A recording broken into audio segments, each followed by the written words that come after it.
खामोशी गुफ्तगू है, बेज़बानी है ज़बा मेरी। ये दस्तूरे ज़बाबंदी है कैसा तेरी महफिल में, ये दस्तूरे ज़बाबंदी है कैसा तेरी महफिल में। यहाँ तो बात करने को तरसती है ज़बा मेरी। उठाए कुछ वर्ग लाले ने, कुछ नरगिस ने, कुछ गुल ने, चमन में हर तरफ बिखरी हुई है दास्तां मेरी।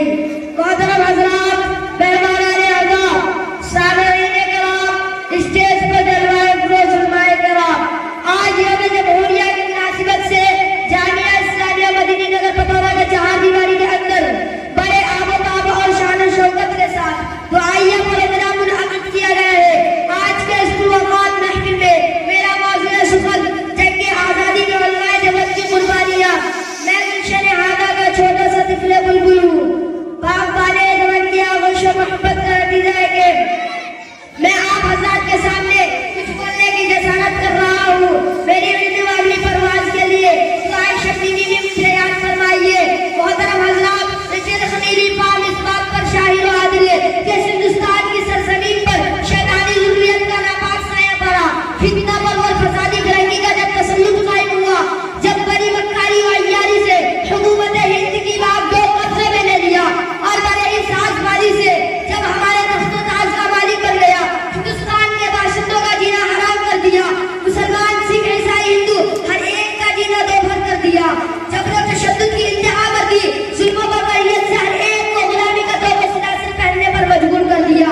यही नहीं बल्कि इस हिंदुस्तान के बाशिंदों पर ज़ालिमाना निज़ाम कायम किया गया।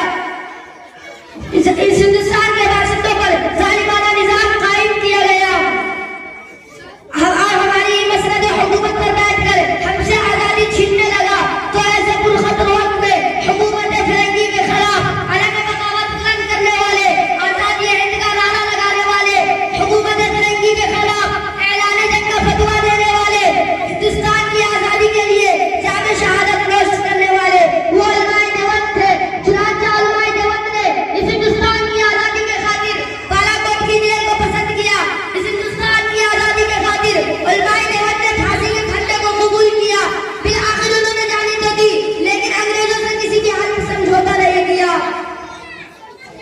लेकिन अफसोस से अफसोस, जिस हिंदुस्तान की आज़ादी के खातिर हमारे उलमाए देवबंद ने कुर्बानी दी, हमारे आबा व अजदाद ने, हमारे अकाबिर अस्लाफ ने, हमारे बुजुर्गों ने कुर्बानी दी और हिंदुस्तान को अंग्रेजों के चंगुल से आज़ाद करवाया। आज इसी हिंदुस्तान में ऐसे गद्दार मौजूद है, ऐसे अहसास फरामोश मौजूद है जो तारीख़ हिंदुस्तान से नावलद मामरदात जाहिल अजहल जोहाला सुफहा मौजूद है, जो उलमाए देवबंद पर नुक्ताचीनी करते हैं अपना पेट पालने के लिए। उलमाए देवबंद अपना पेट पालने के लिए हिंदू मुस्लिम की नफरत अंगेज बयान देते हैं, अपने हुकूमत की पॉलिसी पर मस्जिद मंदिर का तनाज़ुर करते हैं। जी हाँ, जो हिंदुस्तान की कुर्सी पर बैठकर हिंदुस्तान के आइनों को पामाल कर रहा है, हिंदुस्तान के कानूनों का धजिया उड़ा रहा है, हिंदुस्तान जो अमन का रहवाला था, जो शांति और मोहब्बत का रखवाला था, जहाँ हमारी जान माल और जायदाद महफूज थी, जहाँ हमारी इज्जत और इस्मत महफूज थी, जहाँ हिंदुस्तान की माएँ बहनें महफूज थी, आज सब कुछ दांव पर लगा हुआ है। अफसोस से अफसोस, ये आज़ादी कैसी आज़ादी है जहाँ हिंदुस्तान का कानून महफूज रहे, जहाँ हिंदुस्तान का कानून महफूज रहे, जहाँ हिंदुस्तान के बाशिंदों का जानमाल महफूज रहे, हिंदुस्तान का गुरुद्वारा और इबादत खाना महफूज रहे, हिंदुस्तान का मकानी और मसाजिद महफूज रहे। तो